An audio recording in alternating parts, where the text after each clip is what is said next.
Assalamualaikum warahmatullahi wabarakatuh. Oke, sahabat Prasmaja, kembali lagi di channel Prasmaja TV bersama saya Alaiki Nabilah. Oke, dalam video kali ini saya akan membahas Raden Ajeng Kartini dan perjuangannya melalui podcast. Jadi santai saja ya, kalian sambil rebahan, sambil duduk-duduk mendengarkan podcast dari Prasmaja TV ini. Oke, sebelumnya sahabat Prasmaja jangan lupa tekan tombol subscribe dan bunyikan loncengnya agar kami semakin semangat dalam membuat video dan kalian tidak ketinggalan dengan video kami yang terbaru. Tentu masyarakat Indonesia kita sendiri sudah kenal dengan potongan lagu yang berbunyi Ibu kita Kartini, putri sejati. Sudah tidak asing lagi di telinga kita ya kan? Potongan lagu tersebut merupakan lagu persembahan Indonesia untuk kemuliaan dan perjuangan Ibu Kartini di era penjajahan. Oke, beliau merupakan salah satu pahlawan wanita Indonesia yang rela berjuang untuk rakyat Indonesia di masa penjajahan. Seperti yang kita ketahui ya sahabat-sahabat Prasmaja, beliau adalah wanita terdidik yang memiliki harapan atas kesamaan gender. Di masa itu memang wanita tidak dihargai, bahkan hampir harga dirinya itu selalu melulu tentang pernikahan dan mempunyai anak. Di masa itu tidak boleh mendapatkan pendidikan yang layak, hanya tugasnya harus di rumah mengurus suami, anak dan memasak. Kemudian Raden Ajeng Kartini berjuang agar wanita tidak mudah ditindas dan bisa sejajar dengan pria lewat sebuah perjuangannya yang menyuarakan kebenaran. Beliau memang wanita cerdas yang pemberani, hingga semua yang dilakukan memberi arti yang sangat besar bagi wanita Indonesia sampai saat ini. Seperti saya juga wanita, mungkin yang mendengarkan podcast ini wanita merasakan betapa besar perjuangan Raden Ajeng Kartini yang bisa kita nikmati sampai saat ini. Sebelumnya biografi Raden Ajeng Kartini. Nama asli Raden Ajeng Kartini Joyo Adiningrat. Nama terkenal Raden Ajeng Kartini.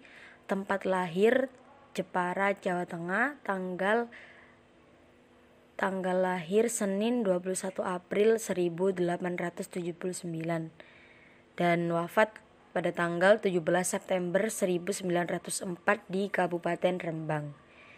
Raden Ajeng Kartini adalah anak dari Raden Mas Adipati Aryo Sosroningrat dan Ibu Ngasiroh. Garis keturunan Hamengkubuwono ke-6, warga negara Indonesia, agama Islam. Pasangan Adipati Aryo Singgi Joyo Adiningrat, anak Susalit Joyo Adiningrat, dikenal karena emansipasi wanita. Jadi Raden Ajeng Kartini Joyo Adiningrat merupakan nama lengkap dari Raden Ajeng Kartini. Sudah banyak yang mengupas mengenai pahlawan wanita berpengaruh di Indonesia bahkan dunia yang satu ini. Ibu kita Kartini memang menjadi salah satu sosok tokoh pahlawan wanita yang fenomenal di tanah Jawa, tepatnya berasal dari Jawa Tengah. Banyak penulis yang menuturkan biografi Raden Ajeng Kartini dan menceritakan perjalanan hidupnya yang menginspirasi.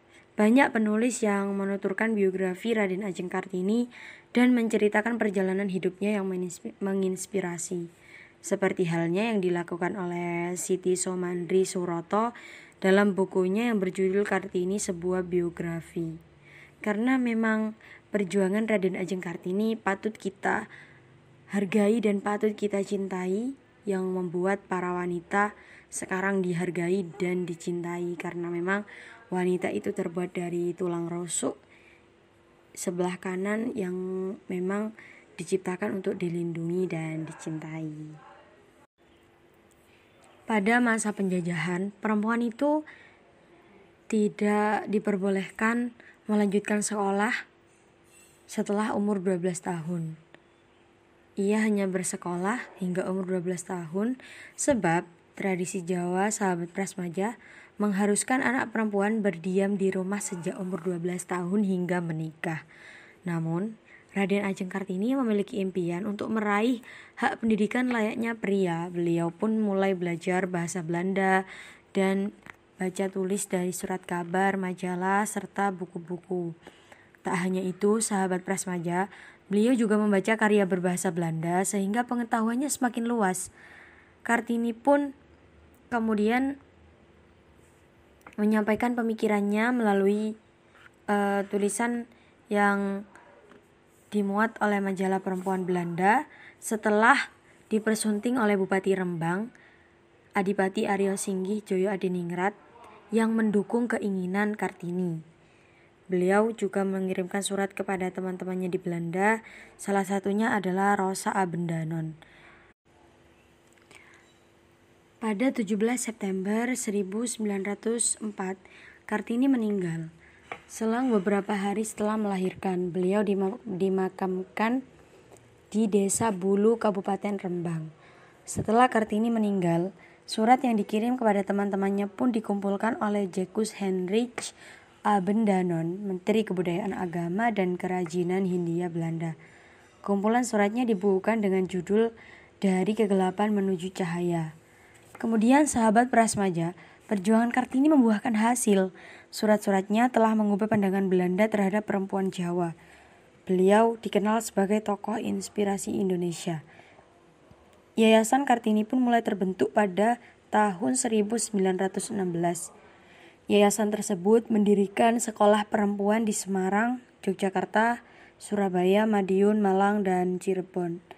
Pada 2 Mei 1964, Presiden Soekarno menetapkan bahwa Kartini sebagai pahlawan kemerdekaan Indonesia. Beliau juga menetapkan 21 April sebagai Hari Kartini yang kita peringati hari ini.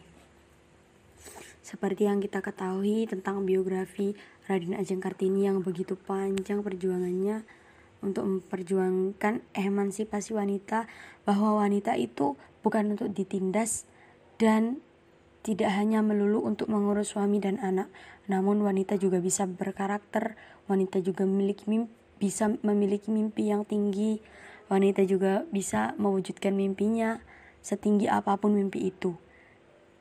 Oh ya sahabat Prasmaja, ada satu sisi perjuangan Raden Ajeng Kartini dan keinginan beliau yang sudah terkabulkan sampai sekarang, yang jarang dibahas di bangku sekolah atau di buku-buku manapun.